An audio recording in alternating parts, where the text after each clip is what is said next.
Ողջույն բոլորին, թե ինչ եկեք երկար բարակ չխոսենք ու միանգամից անցնենք բուն թեմային։ Բարի գալուստ մեր նոր բացատրական վերլուծությանը։ Այսօր մենք քննարկելու ենք մի բան, որի մասին շատերս ենք լսել նորություններով կամ կարդացել համացանցում։ Խոսքը թմրամոլության եւ տեղորայքային կախվածության մասին է, բայց մենք դրան չենք նայելու միայն սոցիալական տեսանկյունից։ Մենք փորձելու ենք հասկանալ, թե իրականում ինչ է կատարվում միկրոսկոպիկ մակարդակում մեր բջիջների ներսում, որը վերջնարդյունքում բերում է նման ահռելի ավերածությունների։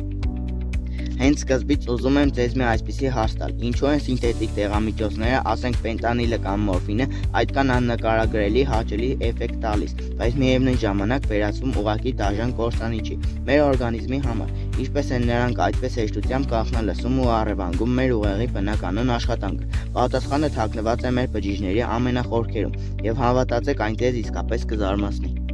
Մաս առաջին՝ ուղեղի ներսում կախվածության պատճառները։ Դե ինչ եկեք սուզվենք այս միկրոսկոպիկ աշխարհն ու հասկանանք խնդրի արմատը։ Ուրեմն տասնամյակներ շարունակ գիտնականները կարծում էին, թե եւ բնական էնդորֆինները, որոնք արտադրվում են մեր մարմնում եւ սինթետիկ դեղերը ազդում են նույն ձևով, բայց Կալիֆոռնիայի Սան Ֆրանցիսկոյի համալսարանի վերջին հետազոտությունները լրիվ տակնու վրա արեցին այդ պատկերացումները։ Պարզվում է սինթետիկ թմրանյութերը ընտրում են լրիվ այլ խիստ անբնական մի ճանապարհ։ Նրանք ուղղակի շրջանցում են բջիջի սովորական դռները, այսպես կոչված էնդոսոմները, որոնցով մտնում են մեր բնական մոլեկուլները։ 20 վայրկյան պատկերացնում եք, մեկ ընդամենը 20 վայրկյան է պետք, որպեսզի սինթետիկ դեղամիջոցները ճեղքեն բջջի թաղանթն ու մտնեն ներս։ Դա ուղղակի ակնթարթ է։ Համեմատության համար ասեմ, որ բնական թմրանյութերից պահանջվում է 1 րոպեից ավելի նույն տեղը հասնելու համար, իսկ բժշկության մեջ գիտեք կանոնը մեկն է, որքան արագ է տեղն ազդում, այնքան ավելի մեծ է նրա կախվածություն առաջացնելու վտանգը։ Լավ, իսկ ուր են այդպես շտապում այս մոլեկուլները։ Իրականում նրանք ուղիղ թիրախավորում են բջջի մի կառույց, որը կոչվում է Գոլջիի ապարատ։ Գիտնականները նկատել են, որ մորֆինն ու ֆենտանիլը օգտագործում են այս ապարատը որպես մի տեսակ կաղնի հետնամուտք։ Նրանք մտնում են այնտեղ ու ակտիվացնում ընկալիչներ։ Մի տեղում, որտեղ մեր բնական էնդորֆինները պարզապես ֆիզիկապես մուտք չունեն։ Ահա թե ինչու է արհեստական էյֆորիան անհամատեղելի ավելի ուժեղ, քան ցանկացած բնական հաճույք։ Մաս երկրորդ՝ էմոցիոնալ ճոճանակը, հավասարակշռության խախտում։ Լավ միկրոմակարդակը հասկացանք, հիմա եկեք տեսնենք, թե բջջային այս առևանգումն ինչպես է խախտում մեր ամբողջական նյարդային համակարգը։ Մեր ուղեղում կան այսպես ասած յուրահատուկ թարգմանիչներ։ Տեսեք սերոտոնին օրինակ պատասխանատու է տրամադրության եւ մոտիվացիայի համար։ Դոֆամինն ու էնդորֆինները կառավարում են հաճույքն ու ցավազրկումը, իսկ ընկալիչներն այն կետերն են, որոնք այս քիմիական ազդանշանը վերածում են ձեր ռեալ զգացողությանը։ Եթե այս համակարգում մի բան այնպես չգնաց, մեր ամբողջ հոգեկան ֆոնը պարզապես փլուզվում է։ Հիմա պատկերացրեք մեր ուղեղը որպես մի շատ նուրբ ճոճանակ։ Այն անընդհատ տատանվում է, փորձելով կատարել հավասարակշռություն պահել տեղական եւ բացասական էմոցիաների միջեւ, բայց երբ սինթետիկ թմրանյութերը մտնում են խաղի մեջ, վերջ նրանք այդ ճոճանակը ուղղակի արհեստականորեն ահավոր մեծ ուժով շպրտում են դեպի պարգևատրման գոտի։ Եվ հենց այստեղ էլ խփվում է կենսաբանական ծուղակի դուռը։ Այս գործընթացն ունի 3 դաժան փուլ։ Նախ գալիս է էյֆորիկ խթանումը, այդ արհեստական երջանկությունը, հետո առաջանում է հոգեբանական կախվածություն, երբ առանց տեղի ամեն ինչ դատարկ է թվում, իսկ ամենավատը 3-րդ փուլն է։ Ուղեղը լրիվ դատարում է բնական հորմոններ արտադրել, այդ պահից սկսած ճոճանակը կոտրված է, տեղն այլևս հաճույք չի տալիս, այն ուղղակի կենսաբանական պահանջ է պարզապես գոյ։ Մաս երրորդ՝ կախվածության ծուղակը։ Ինչպես են ընկնում ծուղակը։ Եկեք հիմա մի բան կտրվենք գիտությունից ու տեսնենք, թե ինչպես են իրական մարդիկ հայտնվում այս դժոխքում։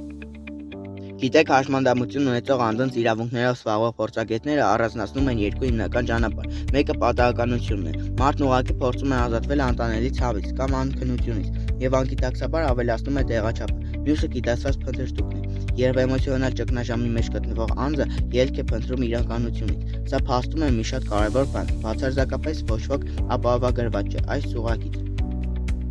Իսկ ինչ է լինում, երբ օրգանիզմն արդեն վարժվել է ու հանկարծ նյութը պակասում է։ Ինչպես նշվում է աղբյուրներում, սկսվում է իսկական մղձավանջ։ Սա այն դեպքը չէ, որ հնարավոր լինի ասել, թե լավ վաղվանից էլ չեմ օգտագործի։ Ոչ, սեփական մարմինը սկսում է պատերազմել քո դեմ, ստիպելով քեզ աննկարագրելի տանջանքներ զգալ։ Ուրեմն եկեք բարձենք, թե ինչ է իրականում աբստինենցիան կամ զրկանքի համախտանիշը։ Սա պարզապես վատ տրամադրություն չէ, սրանք ծայրահեղ մկանային ցավեր են, անընդհատ դող, ստամոքսի ու աղեների լիակատար խափանում, հոգեբանական խուճապ եւ հալյուցինացիաներ։ Այրան ճնշումն ու սրտխառնոցն այնքան են բարձրանում, որ մարդը կարող է պարզապես մահանալ շոկից։ Ահա հենց այս սարսափի պատճառով է, որ մարմինը հրաժարվում է հանձնվել։ Մաս 4. Ազգային արձագանքը պետական ռազմավարություն եւ այս ամենը հիանալի կերպով ցույց է տալիս, թե ինչու է պետական եւ մակրոմակարդակով միջամտությունը ուղղակի կենսաբանորեն անհրաժեշտ, երբ կենսաբանությունը լիովին փլուզված է։ Որպես կոնկրետ օրինակ դիտարկենք Հայաստանի Հանրապետության 2020 թվականի ազգային զեկույցը թմրամիջոցների վերաբերյալ։ Սա պարզապես վիճակագրություն չէ, սա կոնկրետ ապացույց է, թե ինչպիսին են կառավարությունները հասկանում խնդրի լրջությունն ու փորձում համապարփակ քաղաքականություն մշակել այս կենսաբանական հարձակման դեմ։ Եվ որն է պետության ռազմավարությունն այստեղ, այն ունի 3 հիմնական թիրախ։ Առաջինը շատ խիստ վերահսկել օրինական տեղերի շրջանառությունը, որպեսզի դրանք դուրս չգան բուժ հաստատություններից, երկրորդը կանխել միջազգային ու ակցիաներանգությունը, եւ երրորդը կրթության ու ճիշտ տեղեկատվության միջոցով նվազեցնել պահանջարկը հանրության հատկապես երիտասարդների շրջանում։